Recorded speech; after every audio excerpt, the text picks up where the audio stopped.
sizlar bilan ota-onalar. Ota-ona yemay yediradi, ichmay ichiradi, kiymay kiygizadi, yugurganiga yuguradi, embalasa embalaydi, yig'lasa ko'taradi, bemor bo'lsa davo istaydi. Ming kishi bilan muomalay muloqot qilib, bolam ikkitani bolasidan kam bo'lmasin deb hayotini shular uchun o'tkazadi. Shuni bilganligidan Alloh taolo qaysi bir joyda bir ibodatga buyursa, bevosita ibodat bilan birgalikda vashkuruli va livolidayhi.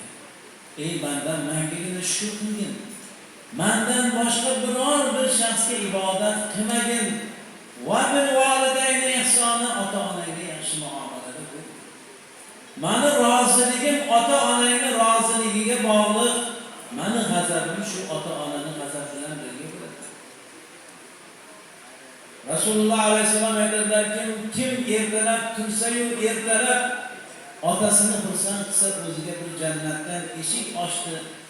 Onasini xursand qilsa, yana bir jannatdan eshik ochdi deydilar. Agar otani xafa qo'ysa, do'zaxdan o'ziga eshik ochdi. Onani norizo qilsa, Alloh onon bersin, o'ziga do'zaxdan eshik ochdi. Bular jannatning o'rtasidir deganlar.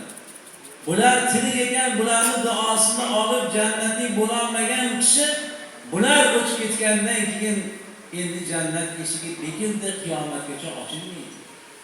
Shuning uchun rahmat ana Shavkatjon farzandlarini Xursandmurodning to'yidan oldin Bo'ston onamizga ehson qilib, otamga bir duo beray va o'tganlarimizda bir tilovat Qur'on bilan yadovorlik qilay, keyin bolamga bir duo bersalar degan niyat bilan bir oydan buyon telefon har kun mana Qur'on akam va boshqaga chiqadi, kelarlarni o'zlaydi.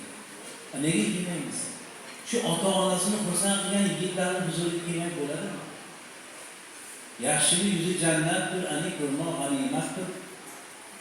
Nomardlik ishi minnatdir, zarbesi olguvchi bo'lma.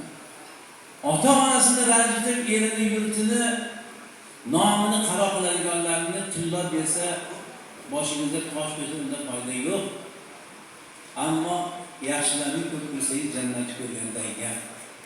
Ota-onam degan, elim yurtim degan bu xalqni ko'rib turisham jannatni ko'rgandan ekan. Mana olim akam nuroniylarimizdan hozir kelib, Allohga shukr, biz Torinjayni xalqi himmatli, baland, g'ayrat, shijoatlik, or-nomusli odamlar.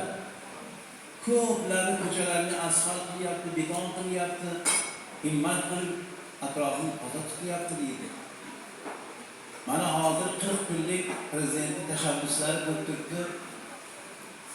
Mana yaqinda bular hokimlar kelib ketishdi, administratsiya rahbarlarimiz kelib ketyapti, viloyat prokurorlari rahbarlik kelib ketyapti. Torinjay ko'chasidan o'zi mana Xurshidjon rais imomlaringiz bilan Boqulloh akam turibdilar, hojibon yurdi. Alhamdulillah, shunday toza qilib ko'chalarni suqib qilib otaxonlar o'tlarini o'rib toza qildi.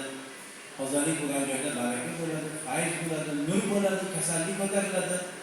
Yana oqim dush boshlanayotgan ekan. Bitta o'rin uchun bitta yog'ni berib, o'rinni sotib olish kerak emas. Mana bu maktabga inshaalloh hozir direksiya tarafidan, ana hojibolarimiz taraflaridan ro'yxat qilinayotgan ekan. Ana shu ishga ham bir himmat qo'ysalar deyapti. Torinjayni xalqi himmati bor, g'ayrat, shijoati bor. Torinjayni xalqini ota-bobosi bo'lgan. Nimaga mana Xo'ja Omon deydi? Alisher Navoiyni she'riyatlarida degan bu kishi o'zida. Tobiinlardan bo'lgan bu kishi Xo'ja Omon bor.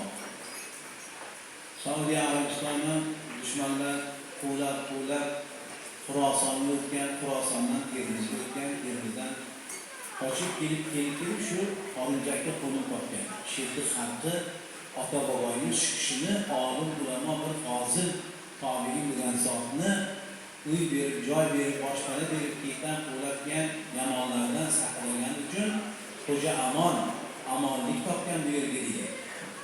Bu xalqni siz o'zingiz bilasizmi, bilmaysizmi? Ota-bobongiz ana shu Xo'ja Amondek zotni uyiga saqlab amonlik bergan uchun Xo'ja Amon bo'lgan. ana shu xo'ja amon atrofini ashqarlashtiramiz. Domla shunga ham bir duo berasiz.